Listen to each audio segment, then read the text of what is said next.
Good morning, class. Man, everybody ought to be just so excited this morning, so on point this morning. You got an extra hour of sleep. You've probably had your coffee. You've no doubt had your donuts. You're in this morning. You're saying, Pastor, feed me spiritually. And that's what I'm here to do, all right? I'm going to feed you spiritually this morning. Man, I have done a few videos already and didn't work and everything. So this is like my third time going through this. I ought to be really good at it right now. All right. But man, we're excited to be able to do a video for you this morning and continue on our intentional parenting. We are on action 7 on delicate discipline. And so on delicate discipline, it's important for us to realize that discipline is the vehicle that's going to get our children from A to B. We want them to reach the goals. We want them to be able to get to where they need to be spiritually, behaviorally, emotionally, all those things. Discipline is going to help your children to get there. So as I've said before, and I want to reiterate this because this is so important. When it comes to your discipline to your children, it is better for you to make a lot of small corrections than it is for you to make one big correction. All right. So we want to get our children loaded up in the vehicle, taking them to behaving the right way, doing the right things, saying the right things, right? I mean, for goodness sake, never know what our kids are going to say. All right. Behaving in the right way. All of those things, so important for our children to get in that vehicle and start heading that right way. But how are we going to be able to get them there?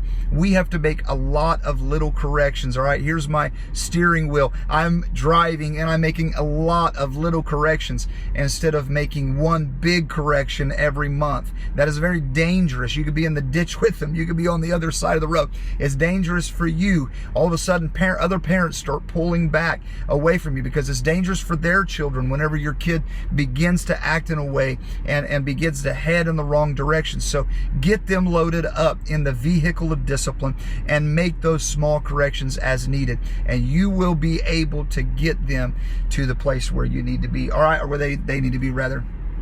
All right, guys, so let's get started this morning on delicate discipline. Discipline. Intentional parents view discipline as guidance with love. Guidance with love. When you're intentional, you view discipline as guidance with love. Look, we want them to find their purpose. We want them to be able to function. And discipline is going to be able to get them to that point. All right, so it's guidance with love. With love means that is the way that we are disciplining. And so it's vital that we understand that discipline isn't enough, all right, but the spirit that you do it in is vital. All right, when we see a child who isn't disciplined, this is Doug and Kathy saying, we don't think less of the child.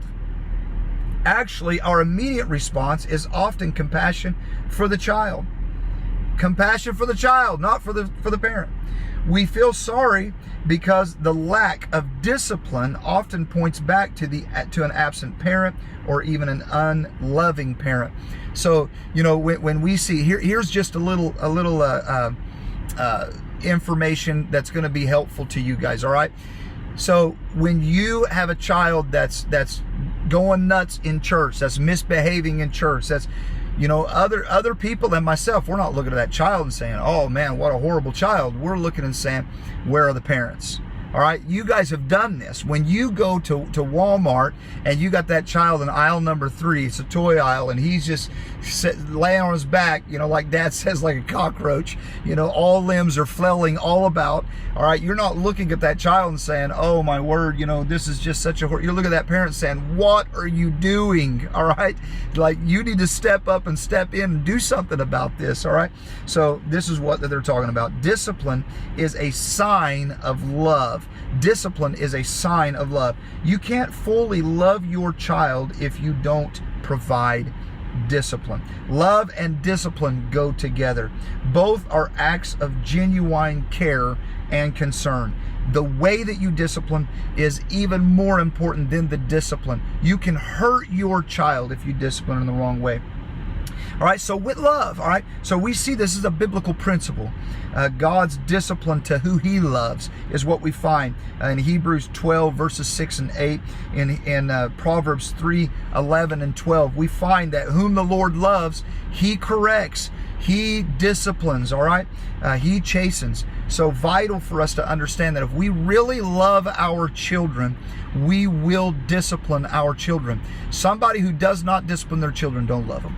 They don't love them in the parental way that they need to. I just tell you that. It's not me. That's what the Bible's saying here. They don't truly love their children. When you're being passive with your kids and allowing them and enabling them, then what you're doing at that point is you're hurting them.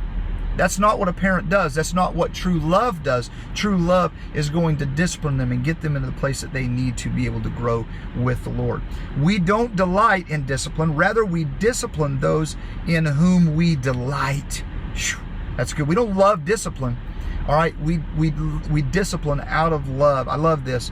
We don't delight in discipline. Rather, we discipline those in whom we delight. Why? Because there's a big goal at play.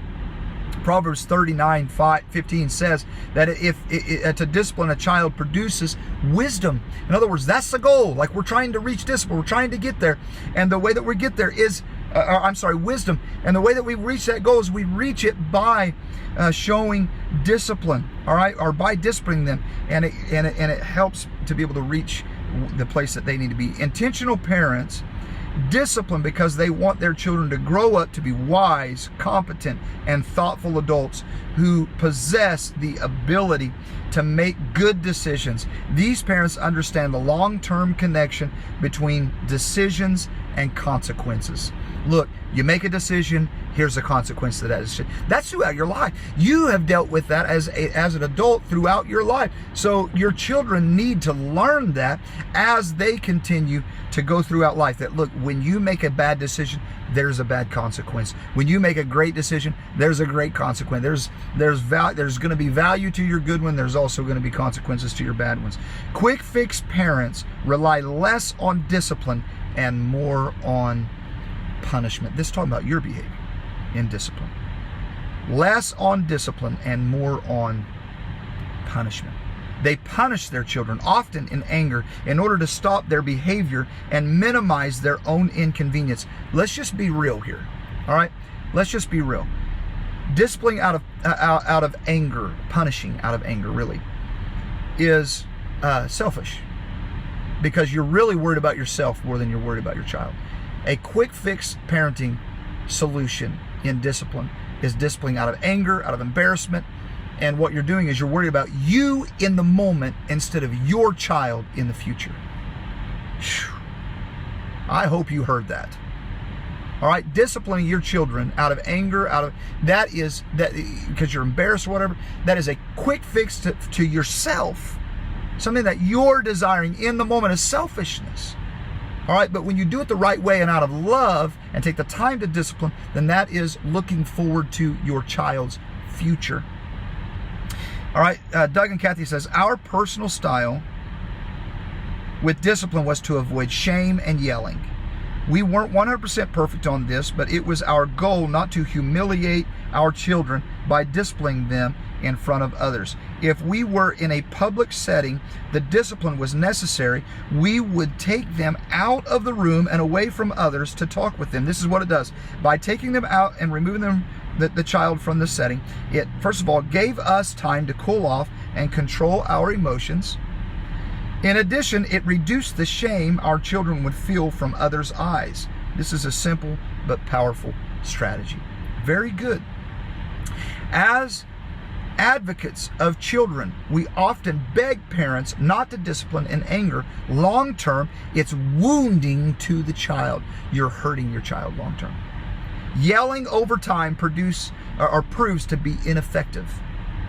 Please know that we're not suggesting that you are never angry, not at all. We live in the real world. Instead, we're suggesting you become an intentional parent and learn to discipline without anger fueling your decisions. All right? There's a big difference. Study a fast food restaurant playground in your area, and you'll find parents expressing their anger by yelling and slamming and smacking and yanking in order to tame their children's behavior. This type of discipline isn't done in an act of love. It's discipline in anger or frustration for the sake of compliance. That's all you're getting. It's a perfect example of quick fix parenting. All right? So, important for us to understand that they're advocating saying, look, yelling over time is ineffective. When you are a yeller at your children, you are training your children to behave only when they're yelled at. Okay? You're not teaching them to behave the way they need to when you tell them the first time to do something. Make sure that they hear you. Make sure that you're clear in your instructions, and then follow through and make sure they done it. And if they didn't, then correct them. And if you'll teach them in that way, then they'll learn in that way. That means that whenever they get a job later on to their employer, they're going to behave in that way. They're not going to think, well, I can do whatever I want to until I get in trouble. Isn't that good? Like, what about spiritually? Like, I'm going to do what I want to until I really get bad spiritually. No, I'm going to be corrected as I read this word little at a time and become something. All right, moving on. I love what he says here, like, listen to these things and see if any of these things you are doing. All right, listen, ignore. Do you ignore your children? Do you over-discipline your children? Do you yell before you spank? Because that's not the way of loving. Do you just send them to the room? All right, that's just kind of getting them out of your hair, right?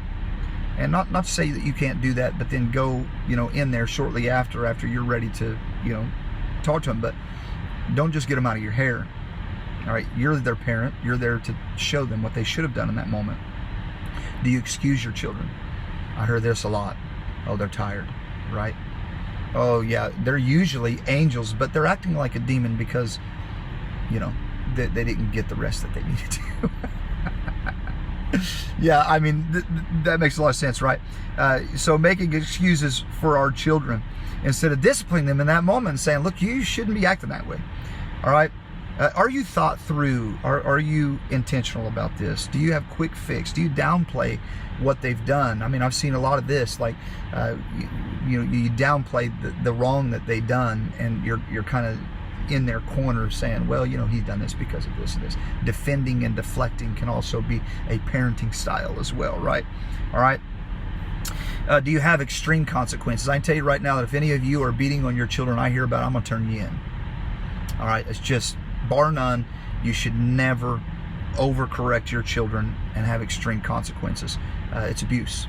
Okay, so is neglect. Either way, it's abuse. You can go one way or the other. Let's discipline our children in the way that we need to. All right, here's some good stuff. Discipline in anger results in embarrassment, humiliation, and sometimes even violence. Studies reveal that angry discipline produces angry kids. Angry discipline produces angry kids. Generation to generation. You've probably seen it. I've seen it many times. All right, you're going to have to break the cycle here, okay? If things weren't done to you right whenever you're a child, I'm sorry. I apologize, man. That's rough. It really is. I wish that you had everything that you need and your parents trained you in the right way and done everything right. But you cannot. You are the parent over your children. You cannot let them face what you faced. Step up. All right? Change some stuff and become the intentional parent that you need to be. When you're screaming and yelling at them, kids don't hear what you're saying, but they do hear your spirit. They're listening. They hear what spirit you're in. They may not even hear what you're saying, that you just scared them. All right? They're listening to your spirit. When they see you lose or control, oh man, this is so good. All right? Like, if you're talking right now, stop talking. All right? And listen to this. Okay? When they see you lose control, they'll eventually lose respect for you. Let me tell you this way. You're not losing control, you're losing respect. Okay? If you're disciplining in the wrong way, you're not losing control, you're losing respect from your children. Every time that you do that, you need to sit back after you've done it and say, I just lost a little respect. I'm losing power here. I've only got a little bit of time left. Okay, so we're going to speed through this. You deal with your own anger before you discipline, so you can be delicate and thoughtful. When we don't take time to cool off and address our anger, we tend to do and say things that are not only dumb, but damaging. Not only dumb, but damaging. You're damaging your child. When you step back away from that and you've yelled and screamed and you've behaved in a way that you shouldn't have, then you step back and know that you didn't just do something that was dumb. You done something that was damaging. You hurt your children. All right? And remember, you're not the child. You're the adult. So during this time of conflict, you're supposed to act like an adult, right? Isn't that right? We're supposed to act like an adult. Look at your neighbor right now and say, I'm supposed to act like an adult. During the conflict, I'm supposed to act like an adult. Okay? Intentional parents know how each of their children typically push their buttons, and so they plan for this and make pre-decisions on how they will handle each situation. I'm going to plug in now. So sorry for that, but I read that one line there and realized that there was no way I was going to be able to get done in that amount of time. So just buckle in. We're still going. All right, we're still headed this right way right now. All right, so children, push your buttons. All right, plan for this. You guys got an extra hour of sleep anyway. Okay, so quit griping to your neighbor right now. All right. Intentional parents know how each of their children typically push their buttons, and so they plan for this and make pre-decisions on how they will handle each situation. You're prepping for it. Let me tell you something. Kids are going to be kids, okay? Children are going to be children. So the guy's taking the trash out. I wanted to catch that for you guys so you see that they're doing a good job here. All right, so intentional parents plan for this, pre-decisions. They make decisions ahead of time. All right, intentional parents make decisions ahead of time. So he's got a little thing here that says, look, name your children. Secondly, actions that might ignite my anger. All right, so you know your different children do different things that make you angry, right? Because they're just all different. So it's a little difficult to, you can't write a book on, hey, this is what all the kids are going to do. All right, how might I minimize my display of anger? And I love that. So he's being intentional about that. Let me put this on focus real quick. All right, so intentional parents, regardless of the situation, makes a pre-decision to stay calm, work to be wise with discipline, and enforce consequences regardless of the child's response. Don't let them talk you out of it, guys. All right, you stay calm, you handle it the right way, but you do discipline. They do have consequences. Discipline by choice. Here we go. Ready? Like you're choosing, like this, I'm going to discipline. Ready? 1, 2, 3.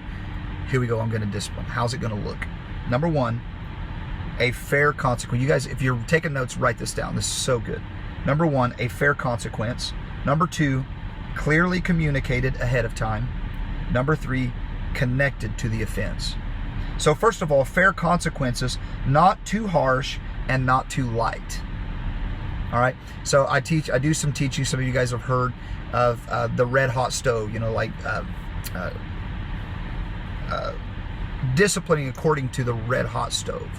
So one of them is, if your finger touches the red hot stove, your finger's going to get burnt, but your other part of your hand's not going to. If you touch it with 2 fingers, then your 2 fingers will be burnt, but not the rest of them. All right, if you touch it with your whole hand, the whole hand's burnt. So what that means is, look, you need to, if they are lying continually, that doesn't need to be the same consequences as if they didn't take the trash out. Okay, you see what I'm saying? So fair consequences to, you know, what the offense has been. Secondly, clearly communicated ahead of time. All right, your children you can't discipline your kids for something that you didn't tell them that they needed to be doing. All right, so in other words, if one of my children didn't take the trash out, but I didn't tell them they needed to, then I can't discipline for that. All right, but that's the reason why it needs to be clear. Well, you should have known. I mean, how many times have we, well, you should have known. Well, Daddy, how am I supposed to know if you don't tell me, if you don't train me, if you don't take the time to teach me? So clearly communicated ahead of time. Listen to this scenario. You know, you're setting down little Susie, little Johnny. If you choose to fill in the blank, all right, whatever, then I want to be real clear that your choice will result in fill in the blank. Okay, so what does that do? That says offense, consequence. Okay, if you do this, then you will get this. This will be your consequence. All right, so that is very clearly communicated. Clear, simple, understandable, and done. All right, clear, simple. Make it simple. Don't make it real difficult for people to understand. All right, you do this, you get this. That's easy. All right, understandable to where even, you know, their age group can understand it, and then make sure that it's done. All right, you have to be consistent with that, or just throw it out. If you're not going to be consistent, just throw it out, because all you're going to do is confuse your children. If you're not being a consistent person of discipline, then your children are confused. All right, you need your children need to know, am I going to get in trouble this time? Am I not going to get in trouble? You see what I'm saying? You see how confusing that would be? God doesn't do that. The Bible doesn't teach that. What is that going to bring into their spiritual life if you model that? Something to think about. All right, so clear, simple, understandable, and then done. So again, number one, fair consequence. Number two, clearly communicated. And then number three, connected to the offense. I love this. Connected to the offense means that when possible, connect the consequence to the behavior in question. If your child is trying to run over the cat on his tricycle, don't take away the TV for a month. Restrict the time on the tricycle. That makes sense, doesn't it? When discipline by choice is done right, don't have to set you up against your children. I love this. Quick fix discipline, parents versus child. Intentional discipline, parent-child versus consequence. That's where you want to be. That's what you get when you set it up right. Because what you're doing is you're saying, all right, look, you're not going to be late. This is your curfew. You're not going to be late. If you are late for curfew, then this is what you're going to get. You're going to be staying with us the next weekend. All right? So now you've got, you know, if this happens, this happens. Here's the consequence of certain set actions. All right? So when that happens and they're late, then you're on their side. Oh man, that really stinks for you. You know, I love how they put it when they're writing. He says, you can graciously remind her, talking about your daughter, about the consequence without threatening, posturing, manipulating, or shaming. When you set it up right, when you're being intentional about this, encourage her to make the right decision, but we don't make the decision for her. All right? If she doesn't make the right decision, your role is to enforce the consequence. All right? Here's a scenario. I love this. In our family, if one of our children violated curfew, we would calmly and confidently say, I'm glad you're home safely. I hope you had fun last night. I was getting a little worried, but then I began to feel sad for you. I was beginning to think about what a drag it will be for you to be at home with your mom and me for the next 3 weekends. I was feeling awful, but I figured you took all of that into consideration when you made the choice to be late. I'm not sure if you think it was a good or bad choice, but all choices have consequences. Like, oh man, it's going to be drag. Next weekend, your mom and I, we're going to be watching a Hallmark movie, Christmas Hallmark movie. It's going to be drag for you all. You know, I heard your friends are going out doing this, but I'm sure that you took that all into consideration because, you know, we both were in the process of making this choice that this is what your consequence was going to be. I'm on your side. I'm so sorry that you're going to have to do this. We're not butting heads. Look, man, hey, I agree with you. It stinks, you know, that you're not home, but this is the consequences. You know, me and you are both against the consequence. We hate it, but they're consequences. All right, we're going to end off with this. Actually, 2 more things. I love this. Here's an example of questions we try to ask during moments of discipline. calmly, what did you do? That's number one. Number two, was that right or wrong? This question gets them thinking about the value of character. Number three, how could you have handled this better? Now we're moving towards developing competence. Number four, next time, what do you think you should do? In some situations, this will ignite conversations on compassion. Number five, should you choose the wrong action, what might be a fair and natural response? This allows your children to weigh in on the consequences of this. So good stuff. Let's end here. Ready? Choose your battles. All right. Like I said, mountains are mountains. If your child has a habitual problem with lying, that is a mountain. And you need to do everything that you can. That's a sin.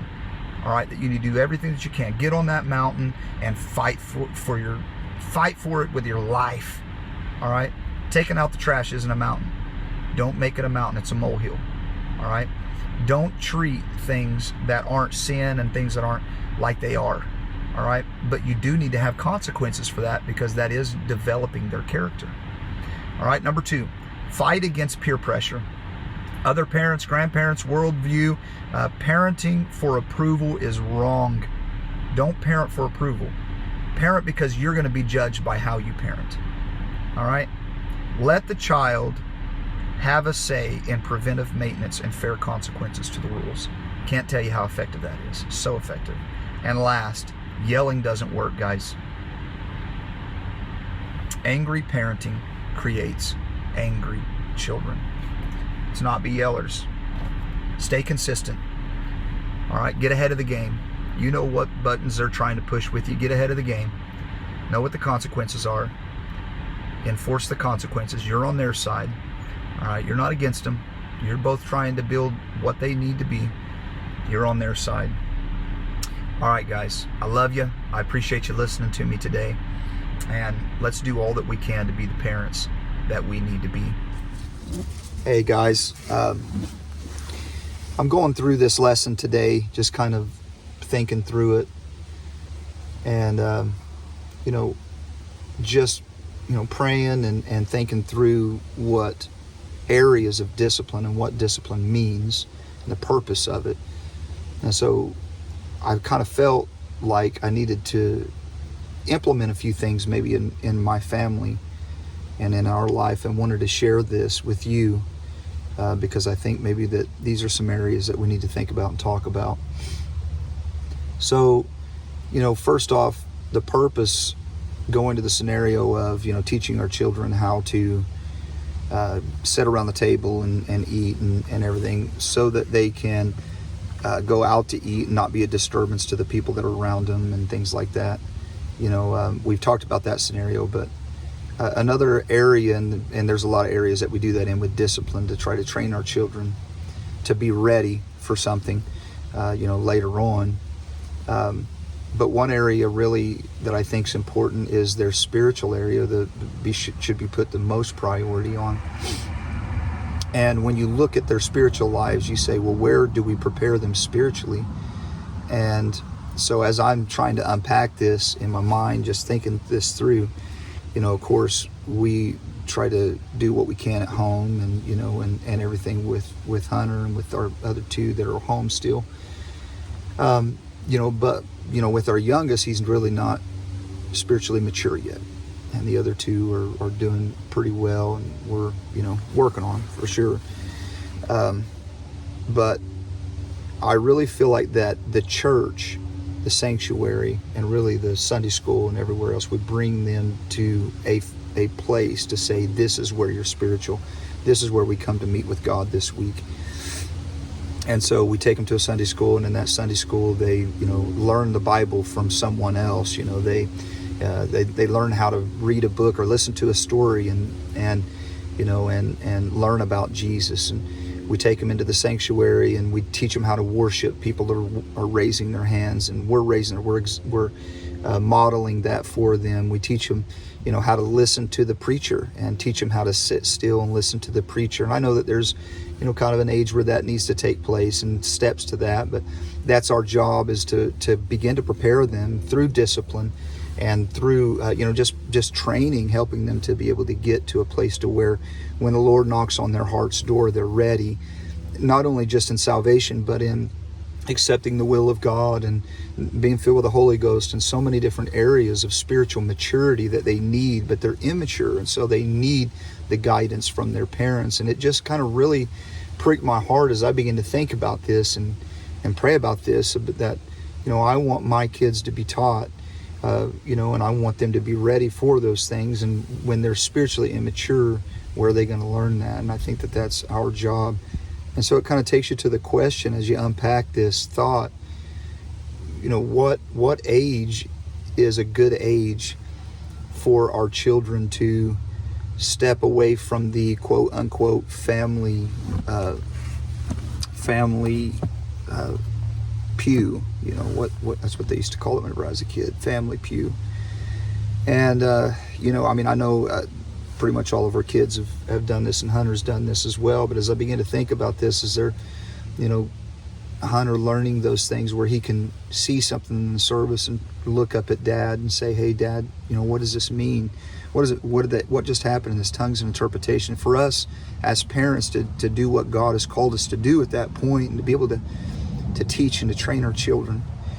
And I think maybe we need to start looking at that, about a family bench, family pew, and look at what's a good age. And as I'm thinking through this, for my family, I think it would be good for Hunter to sit by me or Mandy, or at a family bench to be trained, and up until he's into the teenage class.